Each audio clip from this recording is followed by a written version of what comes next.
Deep breaths. How you doing, Sam? I'm good. Yeah? Yeah, I am good. I mean, I just got back from the Outer Banks. I did not see the Bruno family. Yeah. I was not made aware that they were even there. So That's really like, you got the ball. like my mom called me 3 times and then she texted me. She's like, hey, you're coming down to the Outer Banks.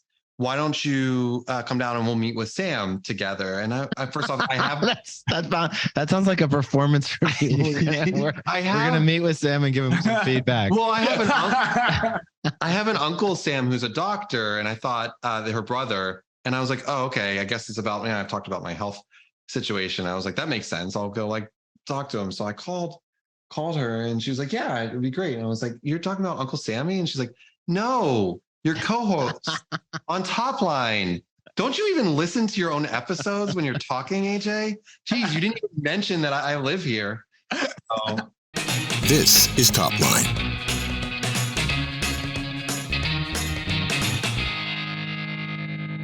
This episode of Topline is brought to you by Contract Book. Raise your hand if you love managing contracts. We didn't think so. Contract Book offers a holistic contract management platform equipped to handle agreements of all shapes and sizes. Through automation and centralized management, they unlock the value of your data while creating lovable contracting moments for teams and organizations. Visit contractbook.com to take control of your contracts for good. AJ, I'm good. Austin, are you okay? I am fantastic. I hurt my shoulder a little while ago, so I couldn't work out. I told you guys, and I was feeling all sorts of shitty stuff because of it. Like, where exercise or movement of some sort is important from a mental health perspective for me. So, like, just to not feel wonky, I need to do it, and I couldn't. But now I'm back. I'm able to move and get some sweat out of me, and so I feel good. I feel relaxed. That's awesome. My wife, not right now, but next. Austin, my wife and I have been doing meditation. It's like something, I don't know if it's just this podcast that's like kind of brought in. It's like, okay, I guess I got to go meditate now. But she got this thing. I'm going to have to bring it next time for our next episode. She got this like headset thing. Ooh, and you put it on and it has heat and then it has like little temples and then vibrations and it sings you songs. You can do Bluetooth for meditation and it is amazing. So gadgets these days. I've seen that. I thought that was cool. Sam, do you meditate? Like, you seem like a guy who starts the day with like some deep breaths and meditation. I did meditate this morning. I tried to meditate. I'm doubling, the things in my toolkit right now. Worked out with a personal trainer, Richie Decker. He has he brings a truck. So he's got this pickup truck and he pulls into your driveway and he's got like all these ropes and stuff like that. And you do 48-minute workout, like moving from set to set to set, like a circuit for 40 seconds on, 8 seconds off. That is fucking awesome, by the way. Because all I was doing was running. And running is just so goddamn boring. And like, so I have so much more energy today because, you get your muscles going. Yeah. And then you try to meditate. I talk to my coach twice a week. Same coach that you have, Austin. Twice a week? It was, it felt like wartime for a little bit. And now I'll tell you, like, my mind is in a good place. The thing the thing from is like, take it is really like, imagine the worst possible thing. And then be like, and why is that fucking awesome? Why is the worst possible thing a gift? And so it's like, all right, what if the business, what if the economy never improves and layoffs continue and all these executives can't pay their pavilion memberships? And what if we go out of business? Why would that be a wonderful thing? And I had this epiphany where I'm like, man, that would be awesome. And I don't mean that. I don't mean that. We're doing great actually. But it was just this of like, oh, then if that's the worst thing that can happen and it'll still be great, then like everything's great. Everything's totally good. This is big, like a stoicism type of thing, right? 100%. I was like thinking about like, because we were talking about the economy, we're talking about when are things going to improve, and we all agree. And I know that you guys are, we're all in the fight, we're all in the trenches. And, I think as we've talked about, I don't think things are going to get better until March or April. Yeah. And I was in that same place that you mentioned a couple of weeks ago. I was like, first I'm like, oh, we just got to make it till March or April. And I'm like, fuck that. Why is this awesome? This is awesome. Like, this is it. This is the challenge, this is the heroes. I was like, this is great. Why do I love it right now? And it really, Anyway, maybe it's I need to do this exercise. I haven't done this exercise. That sounds like the right thing to do because it reframes it in your mind. Like the worst case scenario is not that bad. So you're not like in your mind subliminally worried about it all the time. Yeah, and exactly. you just focus on the moment you're in. That's and really not that bad. Like great, amazing. Great. Oh You yeah. know? Like was this the private text that you guys were having again over the weekend? this was one time I called Asad and he said, I'm sad that, the bad times are going to end in tech because, I'm worried I won't learn enough from it. And it was sort of some variation of like, this is a challenge no matter what happens, I got love fucking our 65,000 LinkedIn followers. Like, doesn't matter. Our listeners my self-worth. a week, like, which version of these guys are going to show up this week? Well, you got the best version, my friends. It's hard being version. A CEO. What the fuck do you want? It's hard. Speaking of, we've got a great docket lined up for the day, my friends. And the first thing we want to talk about is somebody that I think at least AJ and I know. He's spoken at a bunch of different pavilion events. It's Brian Halligan. Brian Halligan, the chairman now, but used to be CEO of HubSpot, wrote this really interesting article on LinkedIn, or at least that's where we all read it. 20 CEO lessons learned at HubSpot on the journey from 0 to 20 billion. Which is, it's like there's some people that are like the journey from 0 to 1 million, and Halligan's putting his dick on the line. He's like, 20 bill, you got 20 bill, bitch. Anyway, so there's 20 lessons. There's a lot in there, a couple that jump out, and I'd love to hear what you guys think about them. You're being watched 10 times more closely than you think. That's really interesting. Watch the competition, but never follow them. Yeah. When everyone is zigging, you should zag. Don't trash talk. I know we have opinions about that. Times change, teams change. Treat your culture as your second product. One back, two forward, one back, two forward in terms of steps. Never waste a good crisis. Recruit from companies just a few years ahead of you. A truly independent board member is worth her weight in gold. Goddamn, that is so fucking true.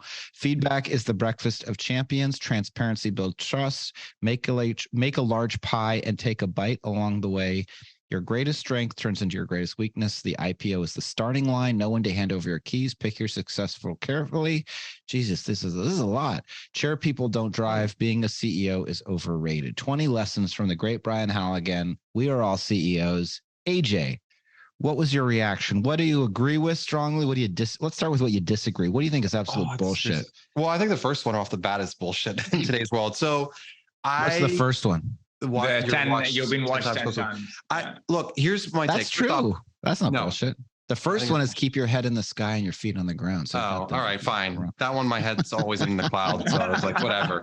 No, look, first off, I love his rhetoric. He doesn't bullshit around. He has a way to talk. Like it's not the most eloquent writing, but they're just you can hear him saying it. You can hear him just like being very honest, whether he's talking to his employees or he's writing this to the world. I love that. I really appreciate that.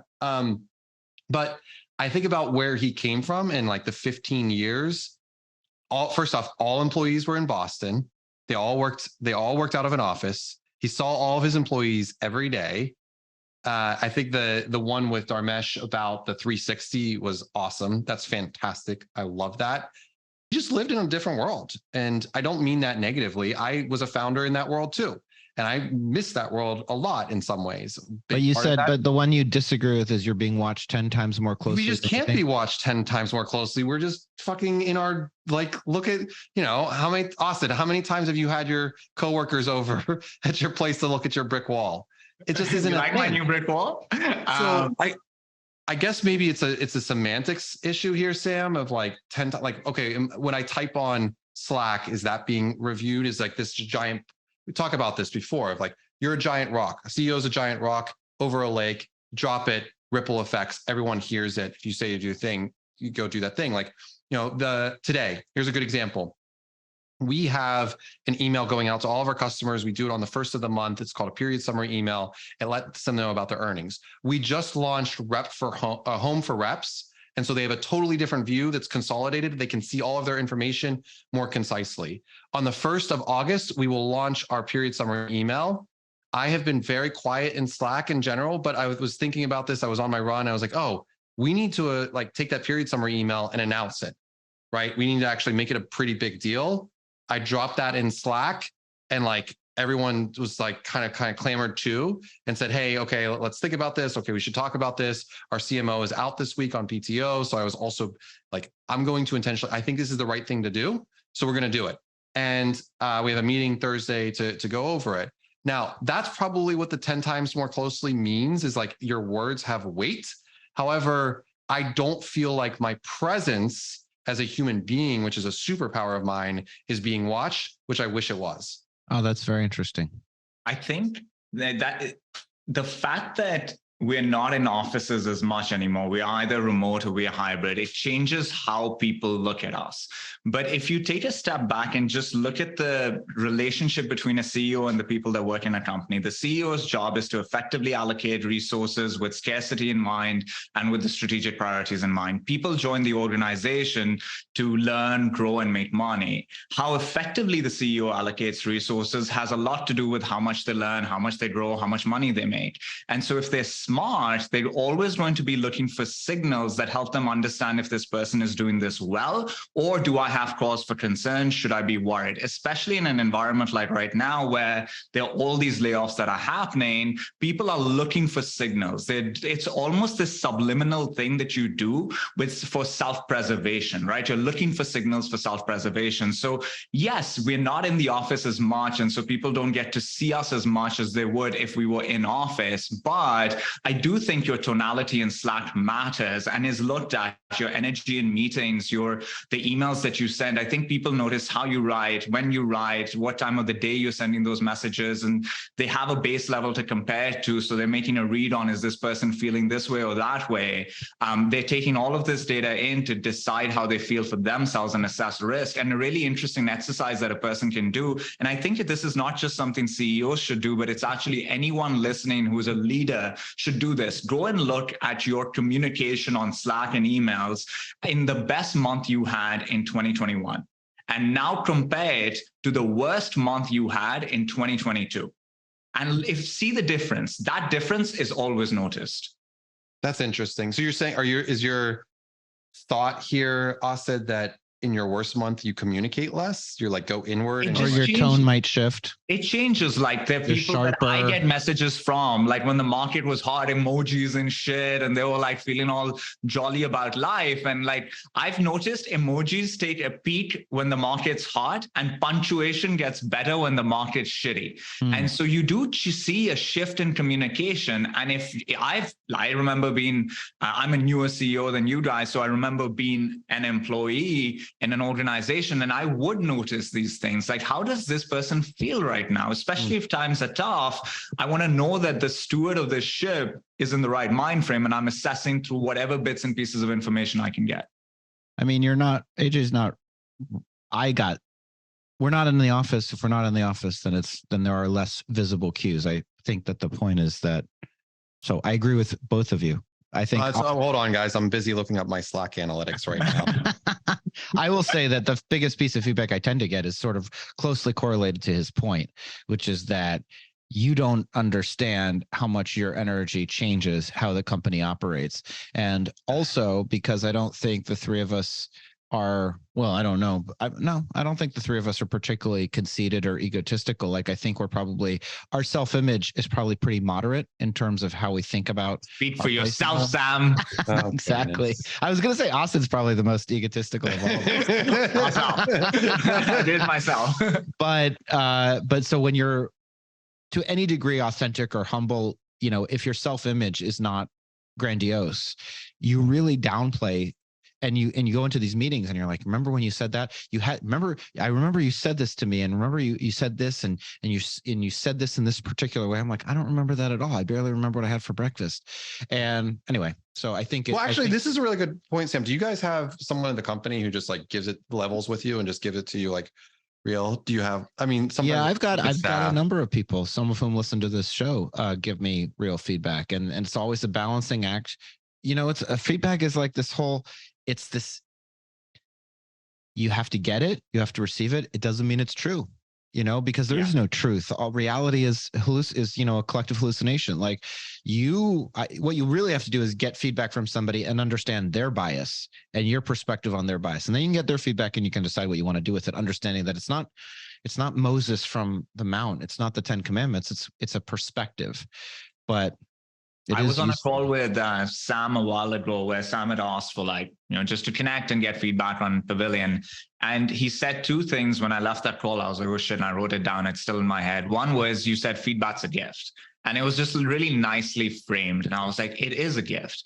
And then you said something along these lines, which is like, you have to separate the noise from the signals, right? And you have to be able to look, and because not all feedback from everyone is useful. You have to be able to separate these two things. And that was really meaningful for me to listen to. Like, it really changed how I think about feedback. So I appreciate obviously, I did not invent the feedback as a gift line. Do you remember that conversation, Sam? Absolutely not.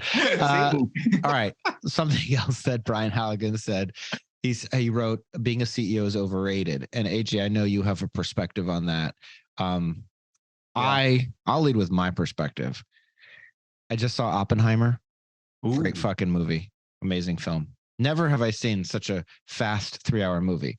But there's this part in it at the end where, Oppenheimer is all remorseful that he helped create the atomic bomb and ushered in the Cold War and the nuclear arms race. And somebody said, I think it was Robert Downey Jr.'s, Louis Strauss, I believe is the character's name. The guy says, he would have done it exactly the same way if he could do it over again. He would have invented the atomic bomb and led the Manhattan Project, and then he would have been regretful about it. And sort of that's what comes to mind sometimes when I see somebody saying being a CEO is overrated. It's like, it's a privileged position to say it's overrated. I don't think it's overrated. There's no other job I really would want. This tremendous pressure. It's incredibly lonely. The fate of the world can rest on your shoulders in some way. And nevertheless, it's still the best fucking job in the company by a million miles. And, anybody that complains about it, you got to do it with a little bit of tongue in cheek, because Brian Halligan was the CEO for a reason. He could have chosen to be VP of product or something like that. He chose to be the CEO. He liked it. I mean, look, Sam, no one gives a fuck how hard we work. We're the CEOs. Like, literally no one gives a shit. Of course you're going to work like 3 full-time jobs. That's your fucking job. You have a board, you have customers, you have your direct reports, you have to go out and recruit, you have to go hire, you have to go evangelize, you have to go do these, you have to have these critical, hard conversations. You have to have a podcast. You don't have to, but we have a damn good one. So we have one. You have to do these things. Of course you have to do these things, but it ties to his other piece of feedback: 2 steps forward, 1 step back. When you're in that 1 step back, it's going to feel like it's overrated. Why? Because you're going to, I think about the communication piece of it. You're 100% right. Our tone and how we present our world to the world, whether it's confidence or not, our team sees that 100% that they see that. They're looking to us for the answers. But the most challenging piece of it is when things aren't going well, others have opinions. Everyone's a fucking critic. Everyone's going to be like, hey, why don't you do this? Or why don't you think about this? Or you should do this way. Or you guys have been there. We've had this with lots of people, and we're always going to have critics. Always going to have critics. Fuck them. But the fact of the matter is, we're still people. We're still human beings. And we still have feelings, and we still have families, and we still have work, and we have to do these things. And there are times when we're taking that step back potentially where it feels very overrated. And I say this as someone who's always wanted to be a CEO. And when my first company, I had a massive dysfunctional founder fight with a guy that I'm still friends with, Matt Allison. He was my co-founder. He wanted to be the CEO and wanted to take that on. Yeah, well, no, Matt and I are good friends. I'm going to send him this episode. That's not what you said the other day. Maybe I'll give him a shout out. Kidding. But I wanted to do it because I wanted to learn and run my own company. And I think I've told this story. I flew home thinking I was going to leave my own company after 6 months and getting our first raise and being so frustrated. And my dad was like, AJ, you can go start another company. You'll be a CEO. Just don't worry. Wait, learn, because Matt's going to have a target on his back and it's going to be really fucking challenging. And I saw that play out firsthand. I still wanted to do it. And look, 6 years in, I love what I do. I love my role, but that doesn't mean that I don't think it's overrated. I still think it's overrated because it's someone that feels like it's a glamorous, that you're always going to take the wins or all the great things that you get to do. That's not the truth. The truth I just like being in charge. Yeah. Yeah. But sometimes I don't feel like it's like one of my board members said, AJ, you're the CEO, just make the decision on this thing. And it's like, yeah, sometimes I can do that. I think about it. No, mostly you can't. Mostly you work for the people that work for you. Yeah. I've felt that particularly recently, but yeah, but still. You want buy-in. You want your team to believe in what you are doing or moving forward. There are absolutely times where you throw that challenge flag in the NFL and you're like, hey, I'm calling it. This is good. Decision needs to get made. We're moving on. And you're definitely not going to make everyone happy. It's not a democracy. Said that. Not a fucking democracy. So that's my take. That's really interesting because I've been thinking about this a lot since we were discussing it. And I think, would I want any other job other than this? And the answer to me is no. Like, I think back to when I started my career and I was working as hard as I work right now, probably much harder actually. Like as a recruiter, I was in the office at like 4 a.m. on Saturday, not getting into the office, leaving the office after working. And that's how, so I took on all the stress. I took on the pressure. I worked really hard. And so I feel stress, pressure, and I work hard right now, but I have so much more control over the situation than I've ever had in my career. And the thing that helps me calm my nervous system down and sleep well at night is the fact that I have that control. So when I think of, is this the greatest job that one could have? I tilt towards the yes, because in this downturn where it's really hard, right? Like we feel like we're in the trenches on a good day and that we eat shit on a bad day. You tilt between these two things, right? That's a hard place to be. But would I want to be in another position in this market where I'm worried about how the company is doing? I don't have control over its direction. I don't know how I'm going to be impacted. Like I've had so many conversations, guys, with people that have been impacted by these layoffs recently. And it's so sad. Like I spoke to this guy who was a leader at Salesforce for quite some time, left, joined the startup, got laid off. Partner got laid off, have young kids. This guy was in tears on that call and it took him by surprise. And I feel like in this position, in the worst of times, you have just that much more control, which is nice to have. And then as a rebellious person who likes not to be told what to do, we do have bosses in the form of a board and the people that work in the organization, but it is still the position in which you're told what to do the least out of all the positions in an org. And so I don't think it's overrated. I think people like Brian can say that. But yeah, that's like a really rich person saying, I mean, I would say money isn't everything. Money doesn't buy happiness. It really is. That is exactly what it is. Yeah. Today's business landscape is full of uncertainty, and succeeding as a go-to-market leader has never been more challenging. Pavilion is here to provide you with the education, support, and resources you need to grow, learn, and unlock your full potential. Join more than 10,000 of the world's leading go-to-market executives in a private membership community designed specifically to fuel your success. Visit joinpavilion.com and use the code TOPLINE20 to get 20% off your membership. That's joinpavilion.com and the code is TOPLINE20 to get 20% off your Pavilion membership. And now back to the show.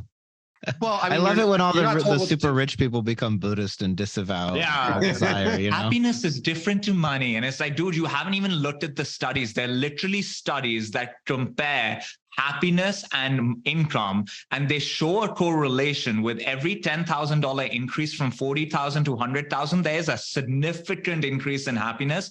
All that happens is that after 100,000, the gaps have to be a lot larger for it to impact your happiness. So whoever says that is talking out of their ass. Like there's actual data on this. Does that reverse itself at any point? Like if you get to like $100 million, is your happiness? I'd just be interesting on that. No, slide. It doesn't. Just no.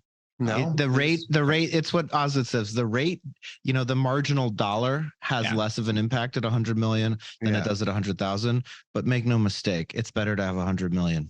I've never made more money in a year than the last year and being like, man, that was shitty. Like always enjoyed the more money. Like your happiness is also not just a measure of money, but money does provide comfort. It does allow you to have certain experiences, and those things do relate to happiness. So if a person's earning more money, they can do more of the things that make them happy. Yeah. I just finished this book, The Status Game, that I was talking about, I think last week. And that's your reading club that you got. I know. Well, it's really cool because it says that, money is interesting, but mostly people like it because it creates status and it creates influence. And it's a way of comparing yourself to other people that is hardwired into our brains. It's not even like it's not from modern times. It's from early hunter-gatherer societies where we're constantly comparing and ranking ourselves relative to others. So there's another thing that Brian Halligan said, which is that I think he said culture should be your second product. And that's related to an article that we all read this week where the title is in the Wall Street Journal, "The New Workday Dead Zone When Nothing Gets Done. Late afternoon when many colleagues vanish is why so many managers hate hybrid work." And I think it's related to this idea, and I'd love to hear what you guys think about, we're supposed to, how do you build a great culture? What is a great culture? And how do you marry accountability and urgency with your culture? Because I think, Asad, you've been hearing from candidates that are saying, hey, if I have to get on an airplane ever, that's not fully remote. Yeah. And we're in a period where the sense of entitlement that our teams have has waned a little bit, perhaps because of the tech downturn, but not massively. And if Brian's telling us that we got to create a great culture, what does a great culture even mean in this context, and how do you do it? I'm sure you guys have opinions. I have an opinion. I have a strong opinion on this one, because I absolutely disagree with the fact that culture is your second product. Let's do it. Let's try to win this one. So this is how I think about this. In the start of my career, I used to go into all these organizations and I'd ask them this very simple question: tell me about your culture. And I got such weird answers. Like, generally 80% of the time people spoke about the perks that they offered people, and that was what they thought culture was. I just felt that no one really knew what culture is, but everyone thinks it's really important, right? And as I've sat with it for a lot longer, my point of view on culture has become that it is the byproduct of performance, who you hire, and the conversations that people have amongst themselves. That's 90% of culture. So you could play this out by saying, take one company in a hot market, survey the employees. How do you feel? Everybody's making money, but company is growing. Everybody feels fucking great. Survey the same people when the market's shit, the company just did layoffs. How do they feel? They feel fucking shit. It's because the company isn't doing well. They're not performing. So there are many things that could influence culture, but the thing that I think influences it more than anything else is the performance of the business. The second thing is, culture is about how a person feels. It's a little bit subjective, right? Because in the same organization, if the market's hard, take the top performer, bottom performer on a sales team, ask them what they think about the culture. You get two very separate answers. So it's a subjective thing to them. And so for me, that's like how a person feels has a lot to do with the conversations they have. And so the most important conversations people have in an organization are manager and the person that reports to them. If you optimize for that, you can optimize for a person having a really good experience, feeling good things. So I think it's the byproduct of good managers having good conversations, the company doing well. And obviously, if you want things like accountability, I think it's really hard as founders, CEOs, and people running the business, CROs, etc., to be like, I can take people that don't have inherent accountability and teach it to them. That's like taking on a task that is just close to impossible, right? Like, it's the same thing as saying that a person who doesn't have drive, that you can incentivize it with a commission plan, or you can give a pep talk and make them driven. Drive is inherent to the person. Do you have work ethic? Do you have resiliency? If you bring it to the table, we can point it in the right direction with a variable comp plan, right? But we can't activate in a person that doesn't have it. So for me, the last part of what you said, Sam, is all about who you hire. If the person doesn't feel accountable, or thinks that traveling once a month to see a customer means that my job isn't remote, even though I work every single day at home and have no office, I think that's just the wrong hire. I don't think you can change it. Hard disagree. I feel like we got microphone. I feel like we got microphones. Hard disagree. And I'm sorry to do this, Asad, to you, but I'm gonna pull a founder card on you. I think it's a really big. No, we're gonna argue on merits, AJ. You're not gonna pull any cards. Look, I bring your best ideas. We will decide. You can go back and read all of these leadership management books, Good to Great, all of them, and they all have the same thing in common. The founder stories that we hear this like principle, this mission and vision that the original people drive to, and that they carry the organization above and beyond. And I've seen this happen firsthand. I agree with a lot of the sentiment that you're saying, performance, that byproduct pieces of it. I definitely agree with that. However, I definitely know that there's like this je ne sais quoi. There's this piece. Yeah, that's right. French just got injected into the episode. That exists, that you create this bond of people that really care and fight for each other. They fight, they don't feel political, they don't feel driven in a motivation like that you're talking about, in a way that whether it's a comp plan. I love that you threw that in there, but that they feel like they can go tackle the world and they're inspired. Like every day, we talked about this as a CEO, all eyes on us. We are optimistic beacons for our companies. Every day we have to come in. If you're 100% right, the 10 times watching closely, if we're down during a meeting, everyone's going to pick up on that. If people listen to these episodes and are like, hey, AJ, you went off on this thing, tell me about that. They're going to listen. They're going to take cues from us. We should be definitely observing that. But at the end of the day, culturally, the people that they're working with are driving. People stay at companies for 3 reasons. They believe in the mission and vision, they enjoy the people that they work with, and they're learning and growing. They have those 3 things, they're not going anywhere. And I think culturally, that's the embodiment. Now, question is, do you need to come up with the values day one? And can those values change and all of that bullshit? There's a lot to be said. We use our values for hiring, but in times like this, when the macro economy is potentially challenging, teams are being laid off, sales teams are being laid off. This affects our 3 organizations. Like, you want the A players to stay in the organization. And it's not just the product you're selling that will get you there, because the product you're selling might not be in demand. You need to have a strong culture. It is your second product. I can see the rest of my time on the floor. Ooh. We recognize the gentleman from Sag Harbor. That's me. What do you think, Sam? I more agree with Asad than I agree with AJ. I do think you're right, AJ, that like people need. By the way, this isn't like the final say. This is just my opinion, but I'm just going. It is the final say. It really feels like I'm pronouncing the verdict. Here's the answer to the question. My belief has always been that culture is the exhaust of high performance, and that if you're winning, it feels great, and if you're losing, it sucks. And I've seen companies with really shitty culture and highly political companies get. I mean, it's also, again, like to the point of Asad's comment, right? Like it's like how you feel. Right. And you might, is it possible that you are angry and competitive and intense for most of the day, and therefore you wouldn't say you're happy, you wouldn't say, but you're highly engaged and highly bought in? Is that so? GLG, I'm thinking of GLG. When I was at GLG, I joined in 2003 in February, and they had just done 26 million in ARR. And when I left in July of 2010, so 7.5 years later, they had done 280 at a high point. Shit. And was that a happy place? No fucking way was it a happy place. It wasn't happy. It was people work their goddamn dicks off, sorry for swearing. And it wasn't, and it's just sort of like that's actually, I regret saying that. They work their butts off, that doesn't matter what gender they were, but they or however they identified. The point is people worked really, really intensely and really, really hard. And the company did really, really well. And it was highly political, and a lot of backstabbing and a lot of bad mouthing and a lot of gossiping and a lot of that motherfucker. Why did that person get this promotion?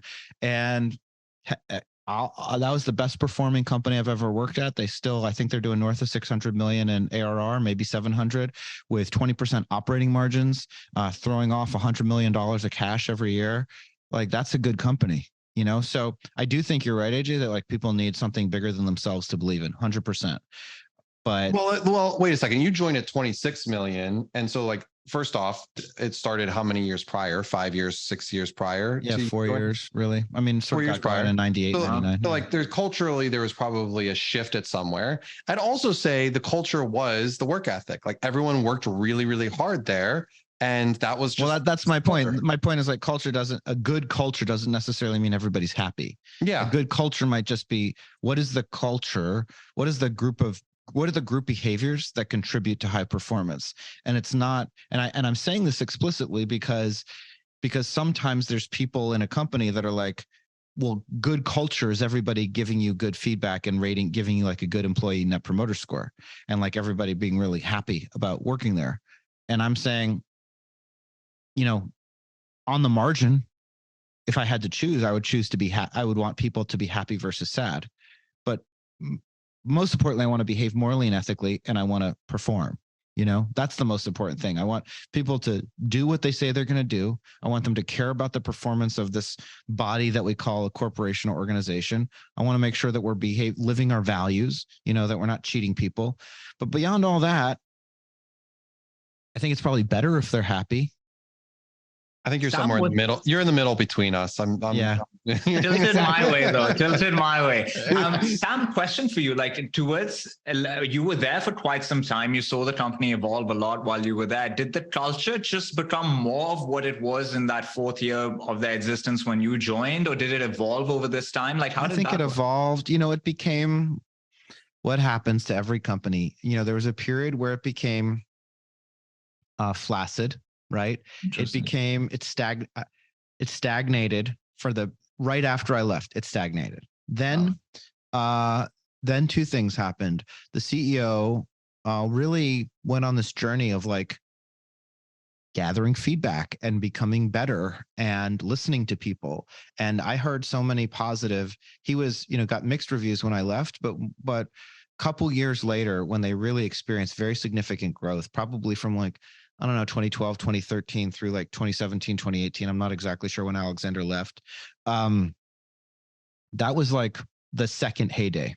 And they brought back a guy that we all know, Jim Sharp, who's now a private equity partner, and he ran North America Financial Services, and the business really did really, really well. And then, Alexander left, and they have a new CEO. And now my impression is just sometimes like dealing with them in some partnership conversations. It's still a great fundamental business. I think some of the urgency has been sapped a little bit, but so I do think cultures can evolve and change. Yeah. But I think they should probably, right? Like as a business goes from one stage to the other, like as you go through your life cycle, the culture that was really good from 0 to 1 million isn't the right culture from 100 million to 1 billion. Alexander was really compelling. You brought him in at the first CEO summit that we had in New York. He's awesome. And he was so calm. Like I knew GLG is like this intense place where it was like, it felt so intense and a little bit volatile, but exciting, and people made shit ton of money. And I just didn't expect to see this yogi as the CEO. He was just so zen, and he was so calm about everything. It was very inspiring to see the guy. He's changed. There's a few people where they make one introduction or one comment that changes your life, and Alexander directly, materially changed my life. And he was he's awesome. And so but anyway, so the point is like I brought an exhibit to our argument that Brian listens to, he's not going to be happy about, but for our YouTube, you guys know this, right? Dan Lyons Disrupted, and I feel I never read it. Did you read it? So Disrupted is this book that's sort of like a caricature, or I don't know if it's a caricature. Is it directly? Does he name names? Is it directly about HubSpot? Dan Fake Steve Lyons runs such a savage burn on his ex-employer HubSpot that the smoke can be seen clear across the country in Silicon Valley. So do you know why I have this book? I showed up to a board meeting at Trendkite one time, and I sit down, and one of our board members was like, "Hey, I think you guys are headed for trouble culturally. I brought you a book that I need you to read that's just kind of like a harbinger of things to come." And he hands me this book. Did you read it? The only thing I remember I read about part of it. It felt like a lot of like blame game. It felt very juvenile to me, actually. He made fun of their head of sales enablement, this guy that was this great person that I remember came down, forget the guy's name, but he came down and spoke to us at Axial. I think haters are going to hate, I think his problem was like that HubSpot believed in something, and I don't think that's a problem. Well, he also calls out Roberge directly in the book, by the way, like 3 times. Well, then I hate him because how do you call out that guy? That guy's a legend. Yeah. Well, I think that's that guy's point. He's like, oh, these people they go around and they call themselves all the same name, and they all believe, and they're also sincere about their beliefs of selling CRM software and marketing automation. It's like, yeah, that's fucking right, dude. We're trying to fuck you. And by the way, we didn't even bring this up, but Dharmesh came out with one of the like most iconic culture decks that ever came out. I mean, we saw that in the Netflix deck, right? Like those were the 2 decks that are like, holy shit, these are like really great. It was customer obsessed, blah, blah, blah. But like yeah, I mean, I looked at that thing. I was like, oh, this looks like a really cool company.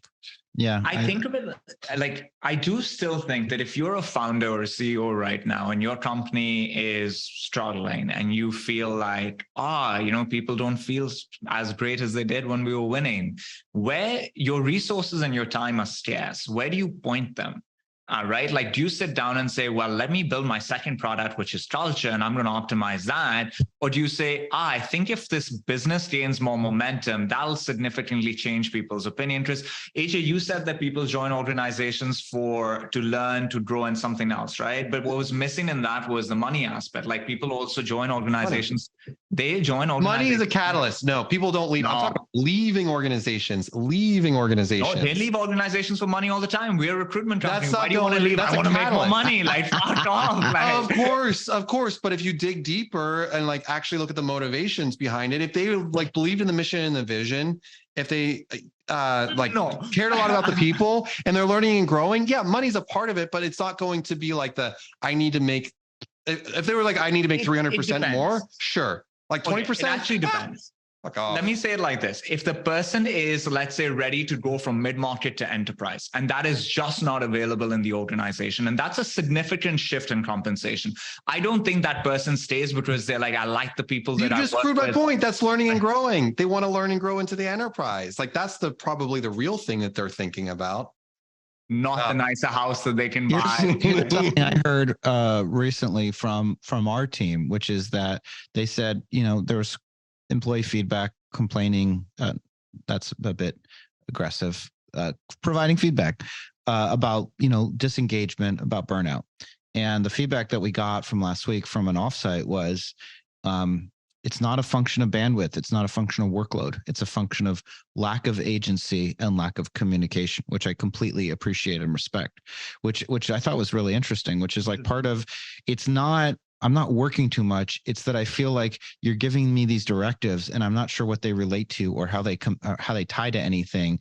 And it feels, and I don't know why I'm not being consulted them. And that lack, and that, I feel like that really resonates with me. That lack of, when you feel like you have no control over a situation, and you feel like you're spinning your wheels, like, which is the same thing in some ways as the company's not performing. You feel like you're putting in the inputs and you're not seeing the outputs. And that is a frustrating feeling that I think really does contribute to bad culture. So, for me, the message was over communicate, bring the team into these decisions, which means reduce the number, reduce the scope, like try to focus on a fewer number of key initiatives so that everybody can really identify with them. And I'll tell you, because, this thing about like, second half planning versus, we used to have quarterly OKRs, and now we're going to do second half of the year OKRs. It felt so good because inevitably we'd roll out the quarterly plan a month into the quarter, and it would really be like, here's the quarterly OKRs.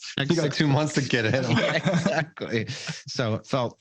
Do you feel like you're moving to a lot of the reasons why people were doing them 3 months at the time was because the market was so volatile. So you couldn't predict what the market's going to be 6 months, 9 months, a year from now. So we'd basically reduced it to I think I can call 3 months. So let's plan for 3 months at a time.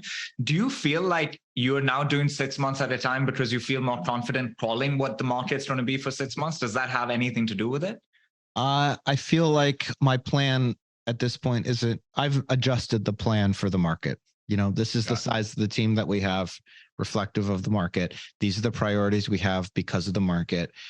This is the plan. And it's not really, the market gets materially worse. There's not a bunch of levers that I haven't pulled, so, and it's just so much more helpful for the team. We put up this slide. It's like, here's what you're going to be working on in August, September, October, November.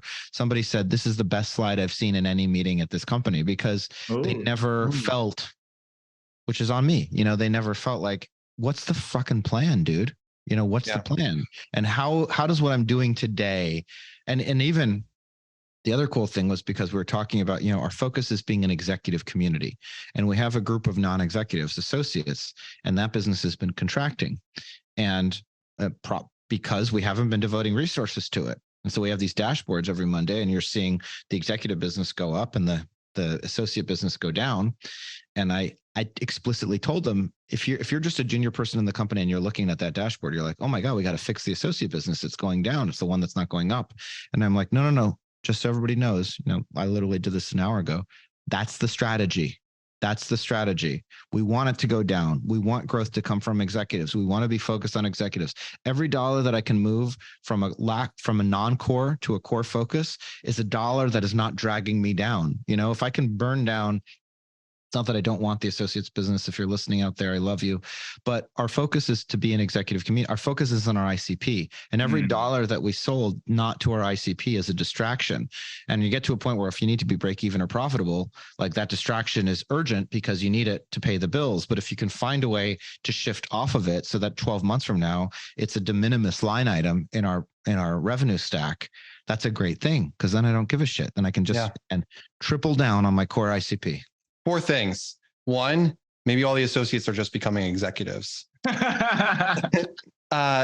you mentioned burnout in there in that whole conversation. I forgot to mention this weeks ago, but like I had more people text me and message me and say, I disagree with Sam on burnout. So we're going to talk about that at some point. But 3, the whole thing that you just said on quarterly conversations, quarterly meetings with the company, Sam, I'm doing something similar. We should devote like a whole part of our next conversation on that. I totally 100% agree. The deliverables on the second half of the year have getting like super crystal clear, outcomes-based roadmap. It's awesome. And 4, did you guys realize we've gone 51 minutes and we didn't do intros at the beginning of this episode? Oh my God. This is feedback in all its many forms. What a gift. What a motherfucking gift. We've sworn more in this episode. I really do regret the work their D's off comment. If you're out there listening, I apologize. It's really not about gender. People just worked really hard at GLG. All kinds of different people. Feel self-conscious about that. We could just bleep it. Yeah, I know. There's like, this is like you're acting as if this is a live episode. I know. Producer Ben or Bob or whoever you are, just bleep it. Should we do shout outs? Oh, yeah. So we didn't even get to, we didn't make any market prognostications. The IPO market's coming back, and yet here we are. We've only got a few minutes left. Shout outs. So do we want to talk about IPOs or do we want to talk about wins of the week? Let's do a quick IPO thing. You wanted to chat about? I'm super excited for Klaviyo. That gave you some energy. Klaviyo. Do we all know someone that works at Klaviyo? Yeah, Rich Gardner joined there as head of, I don't know what his exact title is, but he runs partnerships and alliances for them. He built out this whole ecosystem. He was our first Boston chapter head. He's going to make generational money. It's so awesome. Wow. It's so awesome. Is because I think they're profitable and growing. And so, they'll go public at 10 billion and he's got,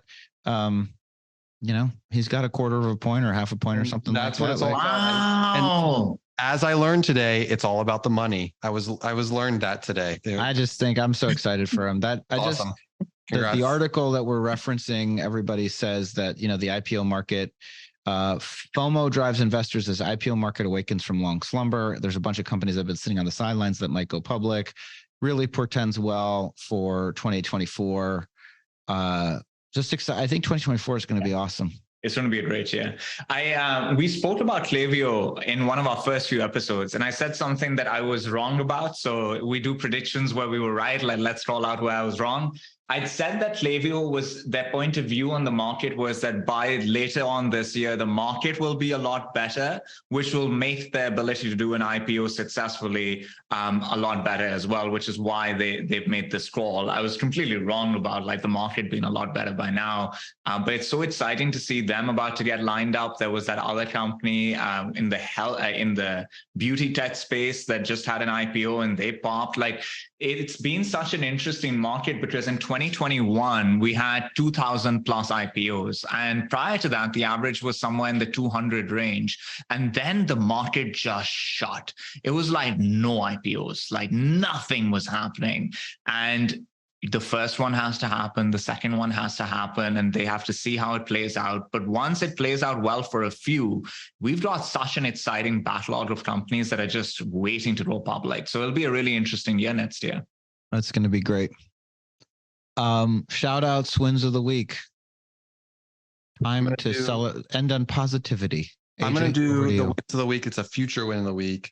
Once a quarter, I go meet one of my customers, Tom. He runs global operations at Big ID. and he lives in Jim Thorpe, Pennsylvania, and we go hiking together. We've done this for the last 2 years since he's been a customer. Oh, I'm so excited to do this. He texted me this morning to make sure we were on. We were definitely on, and it's like a highlight of my quarter to go hang out with a customer and go hiking and see waterfalls. Shout out to Tom. Love that. Go Tom. Go Tom. Summer talk. Is he a Topline listener? He will be for sure. Let's go, Tom. You piece of go awesome.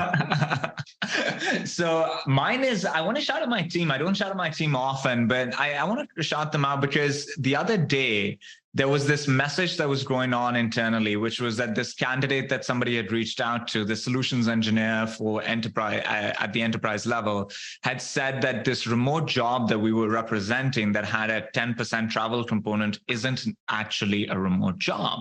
And it just started such an interesting conversation and debate within the organization. And I remember, like, as I was taking part in it, then I came to you guys, I was like, check this crazy shit out.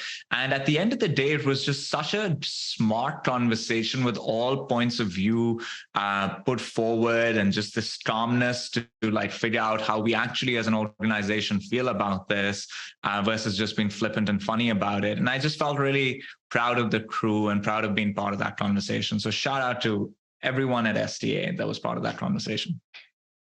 Awesome. I love that. Okay. I've got some shout outs. I'm going to shout, well, I already shouted out the movie Oppenheimer. Really awesome. Did you see Murphy. Barbie right before it? I didn't see Barbie, but I did see Oppenheimer, and it was great. Shout out Barry and Susan Jacobs for hosting me in the Outer Banks. Those are my parents. And I also want to shout out Pablo Dominguez, Nikki Parker, Megan Fitzgerald, and Hillary Headley, part of the Insight Onsite and the portfolio operations team at Insight Partners. They had me at their mindset conference last week. Missed you, AJ, but just really great group of people moving from business colleagues to friends. They put on a great conference, and they're just big supporters of Pavilion. And I got to meet so many amazing CEOs, so many people doing some really, really cool things. Perhaps my favorite last shout out is for Gil Cohen.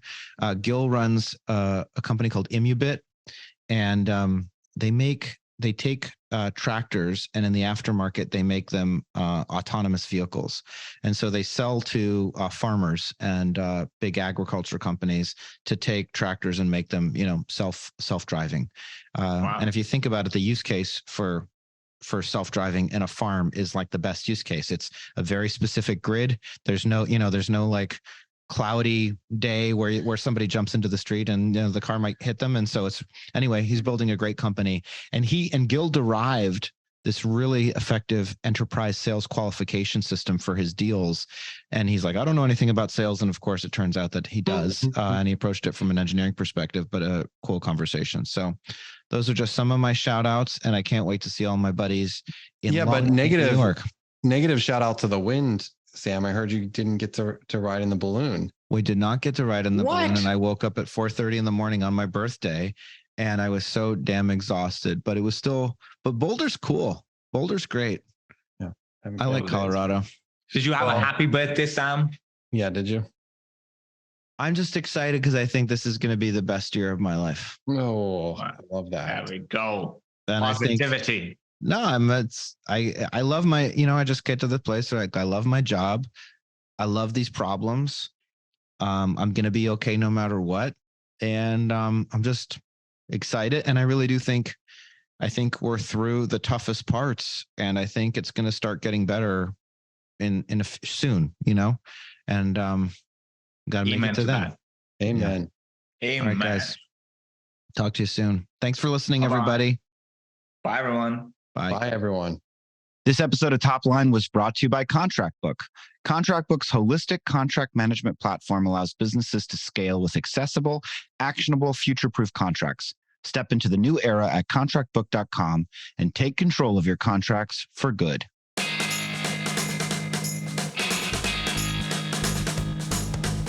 Thank you for listening to this episode of Topline. To learn more about the trends, news, and developments impacting the world of B2B SaaS, head to joinpavilion.com, where more than 10,000 of the world's top go-to market leaders go to achieve and unlock their full professional potential.